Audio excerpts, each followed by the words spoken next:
नमस्कार दोस्तों, life line astro channel में आपका स्वागत है। मित्रों, आज महादशा निकालने का एक बहुत सरल नियम जानेंगे। ये नियम बहुत अच्छा नियम है।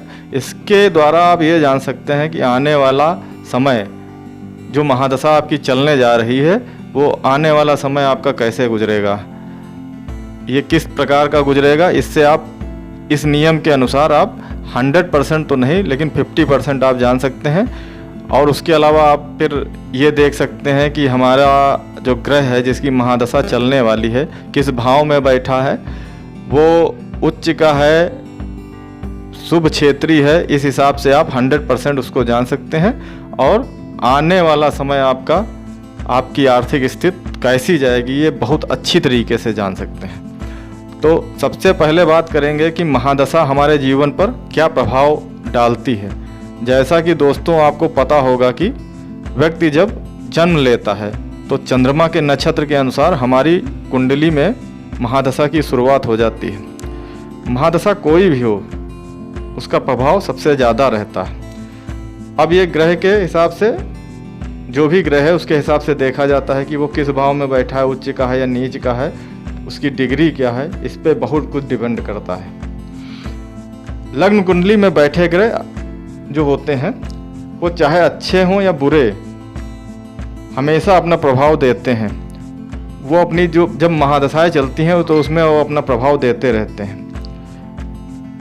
इनका गोचर से मतलब तो होता है, जैसा कि आप जानते होंगे कि ग्रहों का गोचर जब होता है अच्छे भाव में हो जाता है कभी कभी, लेकिन इसका मतलब ये नहीं कि आपको बहुत बड़ा फायदा हो जाएगा। इसके लिए ये ज़रूरी है कि जो ग्रह गोचर कर रहा है अच्छे भाव में जा रहा है ग्रह, उसकी महादशा अगर चल रही है तब तो बहुत अच्छा रिजल्ट देगा, वरना ऐसे गोचर का कोई प्रभाव नहीं पड़ता है। मतलब हल्का फुल्का प्रभाव पड़ता है, ज़्यादा प्रभाव नहीं पड़ता है आपके जीवन पर।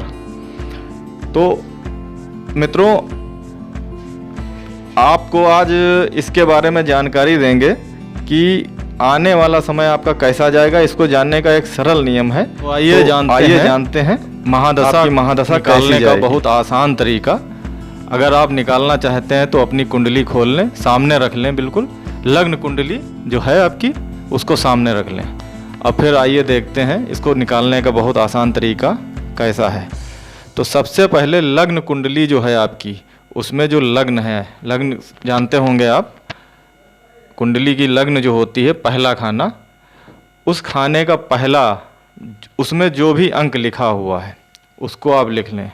जैसे कि इसमें 7 है, तुला लग्न है ये, तो 7 नंबर लिखा है, तो इसको सबसे पहले लिख लीजिए, ठीक है। उसके बाद 7 लिखने के बाद आप उसके बाद जो भी महादशा आपकी चलने वाली है उसको लिख लीजिए। उसकी संख्या क्या है, किस भाव में बैठा है, इससे मतलब नहीं है, वो जिस संख्या में बैठा हुआ है। जैसे इसमें चंद्रमा की चलने वाली है महादशा, तो ये 5 नंबर पे चंद्रमा है लिखा इसमें, तो 5 नंबर इसमें आपने जोड़ दिया, 5 नंबर लिख के प्लस करके जोड़ दिया इसको। उसके बाद इसको 2 से गुणा कर दीजिए, ठीक है, 2 से इसको गुणा कर दीजिए। अब इसको 2 से गुणा करने में 7 + 5, 7 + 5 × 2, तो ये 12 × 2 हो गया, तो इसका हो गया 24। इसके बाद आप ये देखिए कि चंद्रमा, जैसा कि चंद्रमा की हमने बताया था कि महादशा चलने वाली है, तो इसमें चंद्रमा की महादशा कितने साल की चलेगी ये देखिए। तो चंद्रमा की महादशा 10 साल की होती है, तो 24 के आगे × 10 लिख लीजिए, ठीक है। इसके आगे आपने 10 लिख लिया। अब इसको गुणा आप करेंगे तो ये आ गया 240 आ गया आपका। अब इसको डिवाइड कर दीजिए 27 से, 240 को 27 से भाग करिए, तो 27 से भाग करने में आपका शेष बचा, ये शेष आया 24। तो इसको आप ऊपर का अंक मत लिखिए जिससे आप भाग कर रहे हैं, जो शेष बचा उसको आप लिख लीजिए, ठीक है। तो ये 24 बचा। अब ये 24 जो शेष बचा है इसको आप अपने उस पर लिख लिए, कहीं पे लिख लिया, ठीक है। अब हम बात करेंगे, उस पे आते हैं। जैसा कि जानते होंगे मित्रों कि 27 नक्षत्र होते हैं और इसके 27 जो होते हैं लक्षण होते हैं। तो सबसे पहले आइए लक्षण की बात करते हैं, इसमें कौन कौन से हैं। तो इसमें पहला आता है, सबसे पहला नंबर है स्नान का, ठीक। सबसे पहला आप लिखना चाहें तो लिख सकते हैं। सबसे पहला नंबर आता है स्नान का। तो इसका मतलब होता है, इसमें आदर, मान सम्मान, सुख और तसल्ली इसका मतलब होता है, अच्छा ये भी होता है। दूसरा नंबर आता है वस्त्र धारण का, ये भी अच्छा होता है। आभूषण, अवार्ड, दुनियादारी के नज़रिए से सफलता इसका मतलब होता है।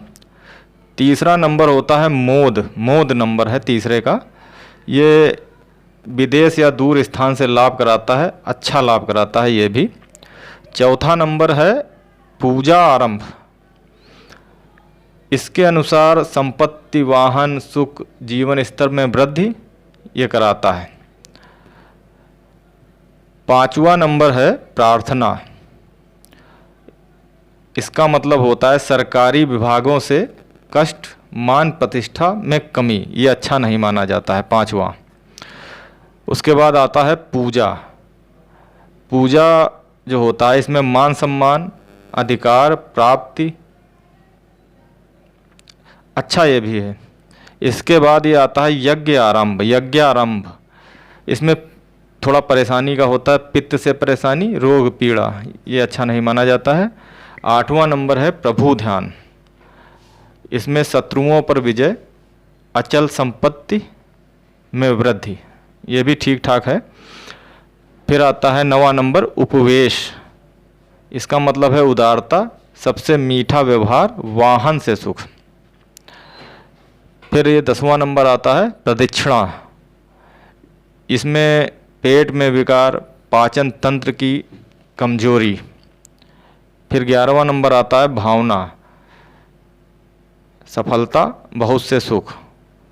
फिर 12वां नंबर है अतिथि सत्कार, जीवन स्तर में वृद्धि, धन लाभ। 13 नंबर है भोजन, रोग, लोभ, लालच।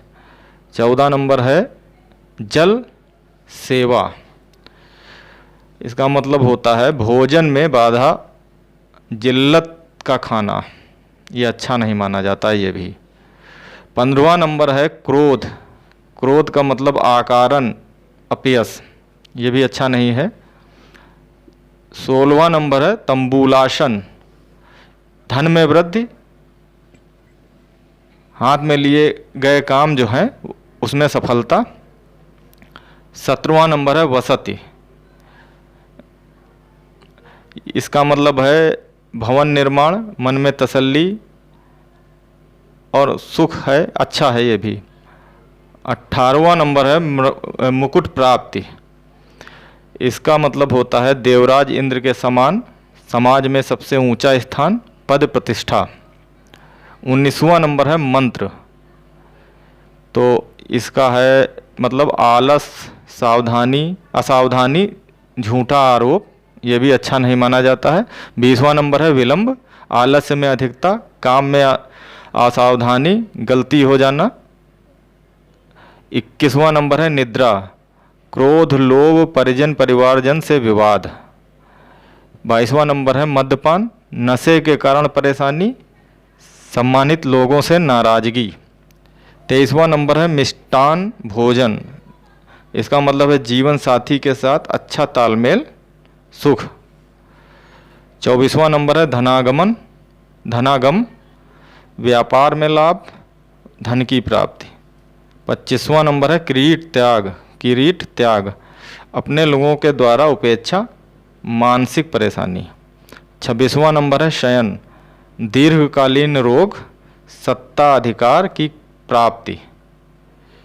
27वां नंबर है रति, अक्ल पर पर्दा पड़ना, दुष्ट स्त्री के चंगुल में फंसना। ये 27 नक्षत्र हैं, 27 नक्षत्र होते हैं और ये 27 लक्षण होते हैं उनके। तो जैसा कि अभी कुंडली में निकाला था, आपकी अभी जो कुंडली के द्वारा ये निकाला गया था, इसमें 24 शेष बच रहा था। तो 24 आप देख लीजिए किस में पड़ता है। 24 का मतलब हो गया ये 24 धनागमन, ये अच्छा जा रहा है, ये महादशा इनकी अच्छी जाएगी। व्यापार में लाभ, धन की प्राप्ति, ये 24वां नंबर का अर्थ ये होता है। तो मित्रों, आपने जाना कि आपकी जो महादशा चलने वाली है उसका आने वाले समय में उसका क्या प्रभाव पड़ेगा। ये एक बहुत सरल नियम है, इसके द्वारा आप जान सकते हैं कि आने वाले समय में इसका क्या प्रभाव पड़ेगा। ये 100% तो नहीं, लेकिन इसका मतलब ये है कि 50% इसके द्वारा आप निकाल सकते हैं।